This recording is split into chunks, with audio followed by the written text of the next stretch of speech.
జై శ్రీమన్నారాయణ. నేను మీ icon Australia Gattupalli Suresh Babu. ఈరోజు మన టాపిక్ ఏంటంటే గనక శత్రు భయం. అసలు శత్రువులు ఎలా పుట్టుకొస్తారు? శత్రువులు అనేటువంటి వారు మనుషులేనా లేదా వేరే రూపంగా ఉంటారా? మీకు ఒక విషయం చెప్పనా, మనకి నవగ్రహాలను ఉంటాయి. నవగ్రహాలంటే 9, ఛాయాగ్రహాలు 2, మొత్తం 11 అయినా మనము ఆచరణలో తీసుకునేటువంటి గ్రహాలు వచ్చేసి 9 నవగ్రహాలు. వీటి యొక్క స్థల మార్పిడి అవ్వడం వలన, వీటి యొక్క స్థల చెందడం వలన చలనం అవి ఒక్కొక్క రాశి మీద ఒక్కొక్క గ్రహం ప్రభావితం చూపించి మంచి చెడు అనేది తెలియచేస్తూ ఉంటుంటుంది. అలానే వీటన్నిటికన్నా కూడా నవగ్రహాల మనిషికి ఎప్పుడు ఇబ్బంది కలిగించవు. చైతన్యాన్ని ఇస్తుంటే ఇబ్బంది కలిగించడం అంటే ప్రాణం తీసేసేలాగైతే ఉండవు. ఏదైనా పరిహారాలు చేసుకున్నా, యజ్ఞ యాగ హోమాలు జపాలు తపాలు దానాలు చేసుకుంటే కూడా ఆ నవగ్రహాలకు సంబంధించినటువంటి చెడు పోతుంది. ప్రకృతి సంబంధించినటువంటి చెడులున్నా పోతాయి. పితృదోషాలున్నా, కాలసర్ప దోషం, నాగదోషం, కుజదోషాలు ఉంటే కూడా ఏదన్నా దానికి సంబంధించినటువంటి పూజలు యజ్ఞ యాగ హోమాలు చేయించుకుంటే, ఎక్కడైనా స్నానాలు చేసి తర్పణ వదిలితే పోతాయి. ఏదో విధంగా ఏ గ్రహం అయినా కూడా అశుభ దృష్టి నుంచి శుభ దృష్టిగా మలుచుకునేందుకు మార్గాలు చాలా ఉన్నాయి. చివరిగా మానవ గ్రహం అనేది ఉంటుంది. ఈ మానవ గ్రహం ఏం చేస్తుందంటే మన చుట్టూతూనే ఉంటుంది, మన ఇంట్లోనే ఉంటుంది, మన చుట్టూతూనే ఉంటుంది, మన ఇంట్లోనే ఉంటుంది. శత్రువులు అన్నమాట. మనం ఎదుగుతుంటే తట్టుకోలేరు, మనం ముందుకు వెళ్తూ ఉంటే అసలు ఓర్చుకోలేరు. మనకి ఏదైనా జాబ్ వచ్చినా, ఫైనాన్షియల్ సెటిల్ అయినా, త్వరగా పెళ్ళైనా, జీవితం బాగున్నా, నలుగురు వచ్చి మనల్ని పొగిడినా, సన్మానం చేసినా ఎక్కడో బయట నుంచి ఉండరండి. శత్రువులు ఇంట్లోనే పుడతారు. అది ఎవరైనా ఉండొచ్చు, రిలేషన్ అనేది అనేకమైన ఉండొచ్చు. కానీ ఒక్కొక్క రాశి వాళ్ళకి అసలు ఏ గ్రహము ఏ స్థానంలో ఉండడం వలన, వారికి ఏ దశ అంతర్దశ నడవడం వలన అసలు రాశి వారికి శత్రువులు ఎలా పుడతారు, వారి వలన ఎలాంటి ప్రభావితమైనటువంటి ప్రమాదాలు ఉంటాయి, ఎలా మనం జాగ్రత్తలు తీసుకొని పరిహారాలు చేసుకోవడం ద్వారా శత్రువులు కూడా మిత్రులుగా మారడం, శత్రువులు కూడా భయపడి మన జోలు రాకుండా ఉండడం ఎలాగా, అది సాధ్యపడుతుందా? చూద్దాం ఒకసారి ఎంతవరకు సాధ్యపడుతుందో. మనం ఒకసారి ఈ యొక్క రాసుల్లోని ఏ గ్రహం ఎక్కడ ఏ స్థానంలో ఉండడం వలన, ఏ దశాంతదశలు ఏ వయసులో రావడం వలన మనకి శత్రువులు ఏర్పడతారు, వారిని మిత్రులుగా మార్చుకోవడానికి లేదా శత్రువుని అరికట్టడానికి ఏమైనా పరిహారం ఉన్నాయేమని పరిశీలన చేసినట్టయితే కనుక ఖచ్చితంగా ఉండొచ్చు. ఒకసారి మనం పరిశీలన చేసుకున్నట్టయితే కనుక ముందుగా మనకి 12 రాసులు, ఈ రాసుల్లో ఏ రాశి వారికి ఎలాంటి శత్రుత్వం ఉంటుంది, వారు ఎలాంటి అనుభవాలు వారికి చేయూతనిస్తాయి, ఎలాంటి అనుభవాలు వారికి ఇబ్బంది కలిగిస్తాయి, ఒకసారి మనం పరిశీలన చేసుకున్నట్టయితే దానికి సంబంధించినటువంటి పరిహారాలు కూడా ఉన్నట్టున్నాయి. అవి ఒకసారి పరిశీలన చేద్దాం. 12 రాశుల్లో ఒకటి వృషభ రాశి. ఈ వృషభ రాశి వారికి శత్రుభయం ఎలా ఉంటుంది అంటే కనుక ఖచ్చితంగా చెప్తా చూడండి. ఈ శత్రుభయము అసలు ఎందుకు వస్తుంది? ప్రతి ఒక్కరు పుట్టుగానే మంచివాళ్లే కదా, మంచి వాళ్ళ శత్రువులు ఏంటి? అందులోనూ వృషభ రాశి అంటే అందరినీ ఆకట్టుకునే తత్వం, ఎవరితో అయినా సరే బిజినెస్ చేయించుకోగలటువంటి కెపాసిటీ అన్ని ఉంటాయి. అలానే ఈ బిజినెస్ చేయించుకోగలటువంటి కెపాసిటీ, క్యాపబిలిటీ అన్ని ఉన్నటువంటి ఈ వృషభ రాశి వారికి ఎవరినైనా ఆకట్టుకునే తత్వం. మా అమ్మ, మా నాన్నగారు, మా అన్నయ్య, మా తమ్ముడు, మా చెల్లి, మా బావమరిది, మా తల్లుడు, మా అల్లుడు, అలానే మాకు అక్క, తమ్ముడు, చెల్లి, బావమరిది, చిన్నమ్మ, పెద్దమ్మ, అలానే వీళ్ళందరూ కూడా ఉంటుంటారు అన్నమాట. ఎక్కడో ఏళ్ళు కాళ్ళు ఇచ్చేసినటువంటి వాళ్ళని కూడా తీసుకొచ్చుకొని కూర్చోబెట్టుకొని వారితో వ్యవహారం చేసేటువంటి తత్వం ఉన్నటువంటి రాశి ఎవరైనా ఉన్నారు అంటే కనుక వృషభ రాశి ఒకటి అని చెప్పొచ్చు. అలాంటి వృషభ రాశికి కూడా కపటం ఎరుగనేటువంటి రాశి వృషభ రాశి. అలాంటి రాశి వారికి కూడా శత్రువులు ఉంటారా? ఉంటారు ఖచ్చితంగా. మంచి ఎక్కడైతే ఉంటుందో శత్రుత్వం అక్కడే ఉంటుంది కదా.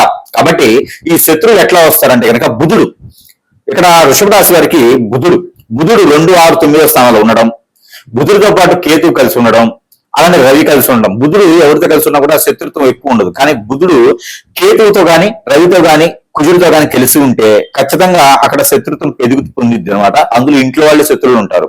2, 6, 9 కనుక ఉన్నట్టయితే ఆడపిల్లల తరపు నుంచి శత్రువులు ఉంటారు. అంటే అమ్మగారి తరపు నుంచుకొని లేదా ఆ నాన్నగారి తరపు నుంచి కనుక ఖచ్చితంగా శత్రువులు ఉంటారు. వీరితో డబ్బులు తీసుకొని డబ్బులు ఇవ్వకుండా ఉండడం, డబ్బులు తీసుకొని ఇబ్బంది పెట్టడం, మళ్ళీ ఇంకా డబ్బులు కావాలని ఏదించడం, మనల్ని బ్లాక్ మెయిల్ చేయడం లాంటివి, ప్రేమ అనురాగం ఆప్యాయత అంటూ మనం లాగేస్తూ ఉంటారు. ఎవరైనా హిప్నటిజం, బ్లాక్ మ్యాజిక్ లేదా వశీకరణ లాంటివి కూడా చేసేటువంటి అవకాశం ఎక్కువగా కనిపిస్తుంది. కాబట్టి అలాంటి వాళ్ళతో జాగ్రత్తగా ఉండాల్సింది. ఇంక వీళ్ళు ఎఫైర్స్ అంటే పెళ్ళైన తర్వాత ఎవరితోనే ఎఫ్ఐఆర్ పెట్టుకుంటే వాళ్ళు లాగేస్తా ఉంటారు డబ్బులు. తర్వాత అంటే ఆడపిల్లైనా మగపిల్లడైనా వృషభ రాశిలో ఉన్నవారైతే కనుక ఖచ్చితంగా ఎవరికైనా ఎఫ్ఐఆర్స్ పెట్టుకోవడం, లవ్ ఉండడం చేస్తే కనుక వారి నుంచి డబ్బు ఎక్కువగా పోతుంది. అందుకని అలాంటి ఎఫ్ఐఆర్స్ లాంటి పెట్టుకోకండి. బయట ఎవరో వస్తారు, నాకు మీ నచ్చారనో మీకు కావాలనో మాట్లాడతారు, వాళ్ళ నుంచి కూడా మీకు డబ్బులు ఎక్కువ పోతాయి, నష్టపోతారు. జాబ్ నష్టం, ఆస్తి నష్టం, పరువు, ప్రఖ్యాత, హోదా అన్ని రకాలుగా లాస్ అయిపోతారు అనమాట. కాబట్టి వృషభ రాశి వారు ఎవరున్నారో ఇంట్లోనే కాదు బయట కూడా శత్రువులు ఉంటారు. కాబట్టి జాగ్రత్తగా ఉండాలి. అలానే ఇది ఒక సంవత్సరానికో, ఒక మాసానికో, ఒక పక్షానికో కాదు ఈ వీడియో. జనరల్ గా మీ యొక్క జాతక ప్రకారంగా చూసుకున్నట్టయితే కనుక మీకు మరొకటి ఏంటంటే బుధుని యొక్క దశ, బుధుని యొక్క అంతర్దశ, కేతు ఒక దశ, కేతు ఒక అంతర్దశ, అలానే కేతు దశలో బుధుని అంతర్దశ, బుధుని మహాదశలో కేతు అంతర్దశ నడుస్తున్నా కూడా మీకు శత్రుత్వం ఎక్కువగా ఉంటుంది. అలానే ఇంట్లో వాళ్ళు తల్లి తరపు నుంచి, తండ్రి తరపు నుంచి అయితే మాత్రం బాగా శత్రువులు ఉంటారు.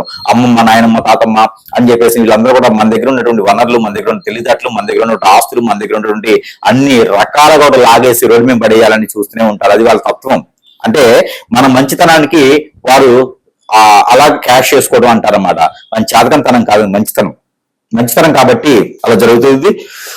ఇక పోతే వృషభ రాశి వారికి ఖచ్చితంగా చెప్పొచ్చు శత్రువుల భయం ఎక్కువగా ఉంటుందని. ఎవరో కాదండి, మన చుట్టూతో తిరిగే వాళ్ళు మన శత్రువులా ఉంటారు. కాబట్టి కొంచెం జాగ్రత్తగా ఉండాలి. అలానే వృషభ రాశి వారికి ఎలాంటి వాళ్ళు నష్టపోతారు అంటే ఎఫ్ఐఆర్స్ ద్వారా, ఇంట్లో వాళ్ళతో రిలేషన్స్ పెట్టుకోవడం ద్వారా కూడా నష్టపోయేటువంటి అవకాశం కూడా కనిపిస్తుంది. కాబట్టి కొంచెం జాగ్రత్తగా ఉండండి. అలాంటి తగలకుండా ఉండాలనుకునే కనుక ఖచ్చితంగా ఈ ఒక చిన్న పరిహారం చేసుకొని అదృష్టవంతులు అవ్వచ్చు. ఇక ఈ రాశి వారికి అయితే కనుక ఈ పరిహారం చేసుకున్నట్లయితే ఖచ్చితంగా మీకు మంచి జరిగేదానికి అయితే అవకాశం ఉంది. ఇక ఈ పరిష్కారానికి గురువు గారికి అయితే దక్షిణ కింద 50,000 రూపాయలైనా ఇవ్వచ్చు పుష్కలంగా.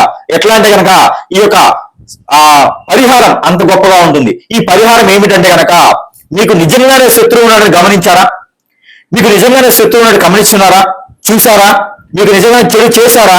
అయితే మీరు తప్పకుండా ఈ పరిష్కారం చేయండి. మినుముల పిండి ఉంటుంది, మనకి పొట్టు మినుములు ఉంటాయి. ఆ మినుముల పిండి ఉంటుంది. ఆ పిండి తీసుకోండి 1 కిలో. ఆ పిండి తీసుకొని ఒక బొమ్మను తయారు చేయండి. కాళ్ళు, చేతులు, అలానే మొండెము పెట్టేసి ఒక బొమ్మను తయారు చేయండి. ఇట్లా పూరి పిండిలా కలిపేసండి ఒక బొమ్మను తయారు చేయండి. దానిపైన నల్ల నువ్వులు అతికించండి. అతికించిన తర్వాత కందులు ఉంటాయి. ఈ కందులు తీసుకొని కళ్ళగా పెట్టేయండి. అలానే జీడిపప్పు నుదుటిని పెట్టండి.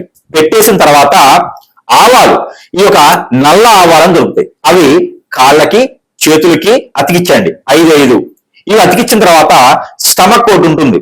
ఈ స్టమక్ దగ్గర మీరు ఉలవలని ఉంటాయి, లేవు అంటే కనుక గసగసాలు ఉంటాయి, లేవు అంటే జీడి గింజలు ఉంటాయి, అవి ఒక 2 తీసుకొని, లేదా గురిగింజలు ఎర్రవి తీసుకొని ఆ స్టమక్ పెట్టేయండి.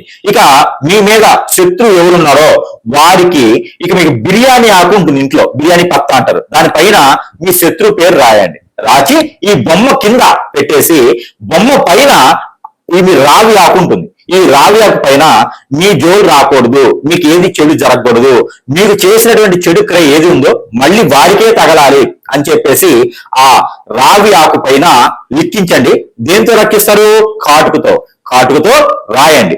రాసినటువంటి బొమ్మను తీసుకొని వెళ్ళి ఎక్కడైనా మీకు ధర్మస్థలాలు ఉంటాయి, ఈ ధర్మస్థలాల్లో కానీ, లేదా ఒక చిన్నపాటి గుంత తీసి దానిలో బూడ్చి పెట్టేసేయండి, లేదా ఎక్కడైనా పొదలుగా ఉన్న చెట్టులో వేసేసేయండి. ఇలా చేయడం ద్వారా అది ఎట్లా రావి ఆకులు చుట్టాలి, రావి ఆకులు చుట్టేసి మీ వైపు ఇంకా రాకూడదు అని చెప్పేసి తలుచుకొని ఈ బొమ్మను తీసుకుని వెళ్ళి అక్కడ వేసినట్టు కనుక దీనికి ఒక మంత్రం ఉంటుంది. ఈ మంత్రము ఖచ్చితంగా మీకు చెప్తే తెలిసి తెలియక అందరికి చేయొచ్చేమో. ఈ మంత్రం అయితే ఖచ్చితంగా ఎవరికైతే అవసరం ఉందో వారికే చెప్పాల్సినటువంటి సందర్భం వచ్చినప్పుడు చెప్పేదానికి ఉంటుంది. ఇకపోతే ఈ బొమ్మను తీసుకుని వెళ్ళి చిన్న చిన్న శత్రువులు అయితే ఇట్లానే చేయొచ్చు. ఆ పేరు రాసేసి ఇక మీ జోలు రావద్దు అని చెప్పేసి అని ఎక్కడ పొదలుగా ఉన్న చెట్లలో వేసేస్తే కనుక ఖచ్చితంగా మీకు ఆ శత్రువులు అనేది మీరు ఎదురుపడ్డా కూడా వారు తల దించుకొని బయటికి వెళ్ళేటువంటి తత్వం ఉంటుంది. మీ జోలని వాడు అరాయించకపోయినా వారిగా చివరి దశలోకి వచ్చినా కూడా మీ జోలిని తస్మా రారు. కాబట్టి ఇది ఎక్కువగా శత్రువులు బాధిస్తున్నారు అంటే మాత్రమే ఈ ఒక ప్రక్రియ చేయండి. ఇది చేయడం ద్వారా మీకు వచ్చేటువంటి ఇబ్బంది అయితే ఏం లేదు. ఈ యొక్క పరిహారం ఖచ్చితంగా చేసుకుని మీ శత్రు భయాన్ని కూడా కొంతమేర దూరం చేసుకోవచ్చు. ఈ పరిహారం వచ్చేసి మీరు నల్ల నువ్వులు 1 కిలో తీసుకోండి.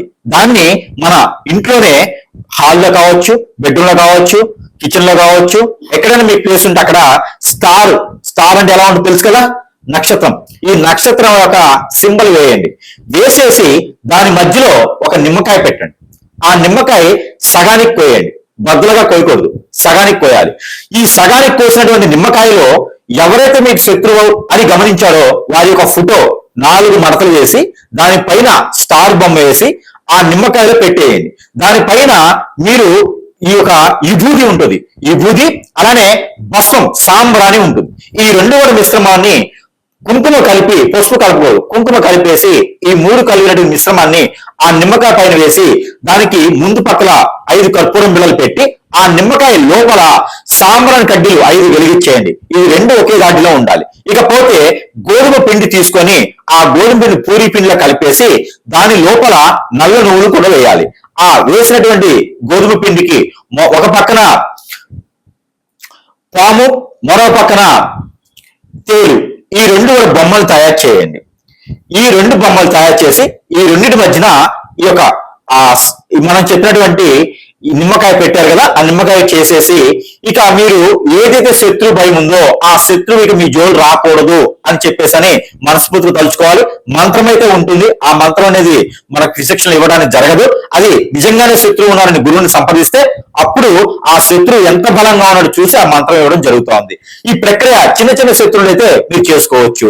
ఇది చేసిన తర్వాత ఆ కర్పూరం బిళ్ళలు, అగరబత్తి పూర్తిగా కాలిపోయిన తర్వాత ఈ 2 పిండిని పాలు, ఏదైతే గేదె పాలు ఉంటాయో ఆ పాలు తీసుకొచ్చి ఈ పిండి 2 తేలు, పాము ఉన్నటువంటి పాము, ఈ 2 పిండిని కలిపేసి ఆ నిమ్మకాయ మధ్యలో పెట్టేసి బాగా ఉండ చేసి అది తీసుకుని వెళ్ళేసి ఎక్కడైనా పారేడు నీటిలో వేయండి. ఇక ఆ స్టార్ బొమ్మ అయితే కనుక ఆ నువ్వులు ప్రతి రోజు కూడా ఇంట్లో నుంచి బయటికి ఒక చిటికడు, ఇంట్లో నుంచి బయటకు ఒక చిటికడు, ఇంట్లో నుంచి బయటకు ఒక చిటికడు వేస్తూ ఉండండి వాళ్ళ పేరు చెప్పి.